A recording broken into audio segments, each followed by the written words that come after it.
Can we talk about these owners' meetings? Yeah, Because it was my first time. What did they, I never went to one, Iggy. I was never the beat writer. What did they do? Well, they market it like it's time for the owners to roll up their sleeves and make the league a better place. And it's like all they accomplished was freeing up the number 0 for players to wear. It seems like a big waste of time, and that what they're really doing is just kind of, it's fun. One year you go to Miami, one year you go to Arizona. It's warm. You get away from your family for a couple of nights. You get to hang out with your friends and drink and schmooze. You get to schmooze. Right, Schmoozing. right. It's fun. Billionaires schmoozing with billionaires. Yes. I mean, the Biltmore is amazing. They have these villas. They're like you could rent mansions for the weekend. Mansion. Because how could you spend a weekend without a mansion if you have a certain amount of money? Iggy, did Kyle Shanahan invite you out for a drink at his mansion? No, they actually had a big reception last night, and apparently there was a reception for everyone. I didn't go. I was exhausted. I went to sleep at 9 because I had work in the morning. Apparently, Kyle was up drinking with some of the writers off the record pretty late last night. And that's cool. But you remember those stories you used to have with Don Nelson where he used to try to invite you out to drink and play shuffleboard? I don't want to be Kyle's friend. I don't want him to think I'm his friend. I don't want to be his friend. Like, I'm friends with Robert Saleh. That's the one coach that I made an exception for. I won't do it for any other ones, especially ones I cover. So I saw Robert Saleh yesterday, gave him a hug. We talked about each other's families. But I was like, so I didn't go. I didn't drink with Kyle. Sorry. Didn't do it. But what I did do was I interviewed him this morning, and I love the setup of the interviews. You know what I'm talking about? Tell me. Well, most of the time you interview Kyle Shanahan, it's either on the phone or in an auditorium where he's like on a podium on a mountain, like a priest, and he's like got the word of God, and you're like 10 feet below him, and it's this whole power dynamic thing. But this time it's like he's just sitting there at a table, and they don't say couple more. It's like a half an hour, and he asks as many questions as you got. I mean, you never get an opportunity like that in the NFL. Yeah, what I want to say is, in terms of how they treat the media, the NFL sucks. It's the worst. It's so bad. It sucks. But in this case, you have Kyle and every other coach sitting at a table with the beat writers. It's phenomenal, and I appreciate that. So I want to say, literally, you're at the same level. Yes. He's not above you. You're looking at the man eye to eye, not looking up. It changes the whole dynamic. It means it's more forthright. You get to ask, you feel empowered to ask more blunt, straight-ahead questions, and he feels the need to answer them to the best of his ability or to the way they've rehearsed it. So it's, in addition, when I used to be at that, remember, I used to teach creative writing at University of San Francisco, and we would sit at a table. Mm-hmm. So when I would sit at a table like that, I felt like the teacher. Mm-hmm. I would sit with, if I were at a table with Billy Beane or with Sabian or with Mariucci, I would feel like I was in charge because I was in charge, because the media is in charge, not the coach. The coach is being asked questions. He's put on the spot. And it allows you the courage and the power to feel in charge. And it should be that. It should be balanced occasionally. So I applaud the NFL for still doing that. Yeah, absolutely. I mean, you get like every day before a baseball game, you get the manager in the dugout as long as you want, eye to eye. Sit with them. You get to sit with them. And it's much more, hey, it's informal. Like we know each other. I'm a manager, but like we're on the same level. We know each other. We're not friends, but we know each other. And we're working at together. The same endeavor. Yeah. Yes. And there's a mutual respect. And there's very little of that in the NFL. So I guess they have this one day a year where you could do it. I've never covered this event before. It's interesting. I mean, yesterday was even better. With John Lynch, you saw the video. We were in like a private room, which was quiet. With the coaches, it was cool having them all in one room. I mean, it was a spectacle, but you heard the video. Like the audio wasn't as good, and I couldn't really hear Kyle some of the time. But still, it was great. But yesterday in that boardroom with John Lynch, that was all timer. Great stuff. They should do that more often. Let me ask you this: when Kyle came into the room or left the room today, did he interact with any other NFL coaches? Kyle was 10 minutes late. So everyone. I didn't know. No. Kyle, I can't speak for Kyle, and there's nothing wrong with it, but he looked extremely hungover. I don't know. Kyle, don't put my word. And there's nothing wrong with that. Of course, you're grown up, but he came in 10 minutes late. He had these big bags under his eye. His voice was all hoarse and stuff. It was like, hey, man. He was coughing a lot.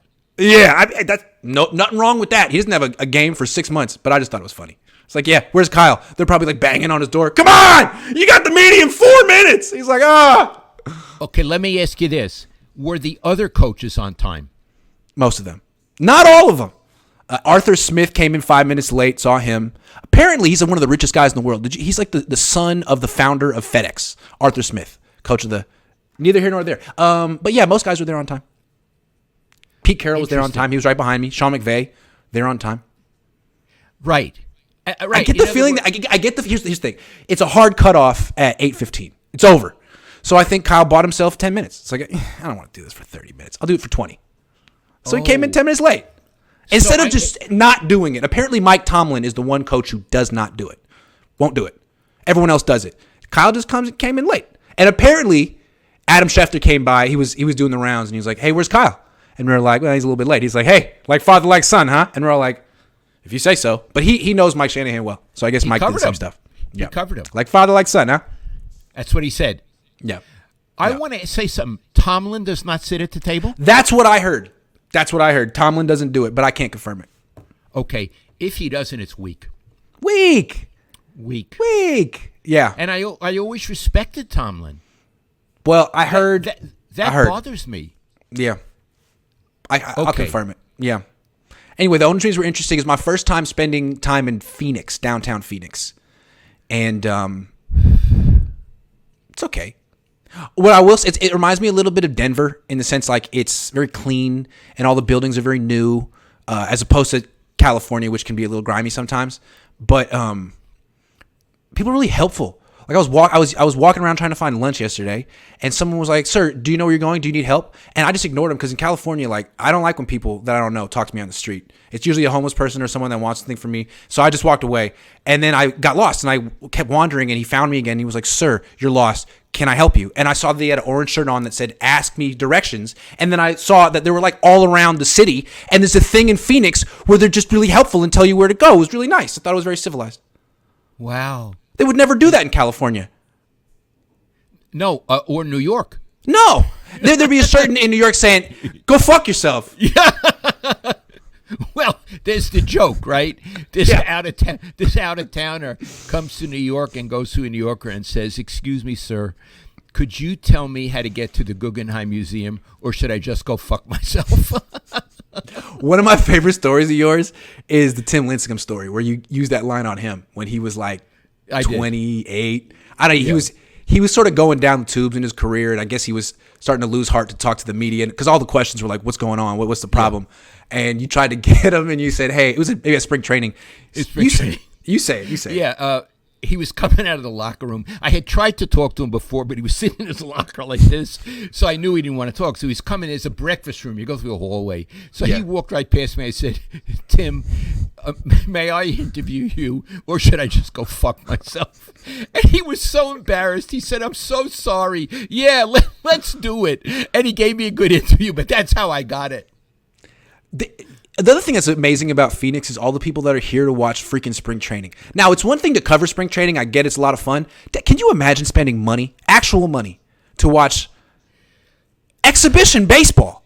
No. It's amazing. No. What? All the really good players are out by the third or fourth inning anyway. We used to do that. Iggy and I used to do that. Hey, Iggy, without mentioning names, could you tell them about the chairs in the press box? Oh, my God. This is sports writers for you. So my dad and I flew in one day, and we got to the yard like maybe in the third inning, and we had Giants at home.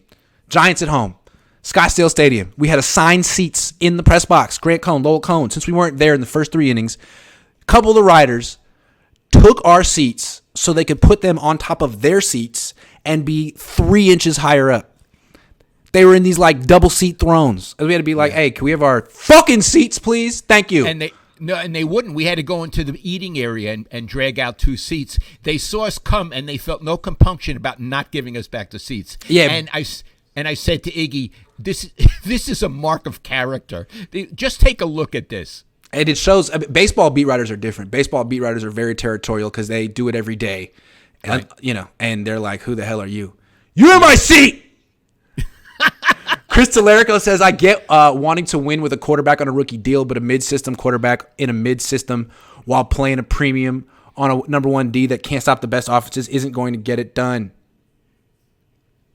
Yeah. Well, they've come close. They're in the mix, though. Isn't that great? They're in the mix. And Iggy, that's a phrase we have to use from now on. In the mix. Yeah. In the mix. It's where you want to be. You can't win a Super Bowl unless you're in the mix, and the Niners are in the mix every year. So that means they pretty much won the Super Bowl. Iggy, does in the mix mean like a cake mix? Yeah, I'm thinking like cookie batter. Cookie batter.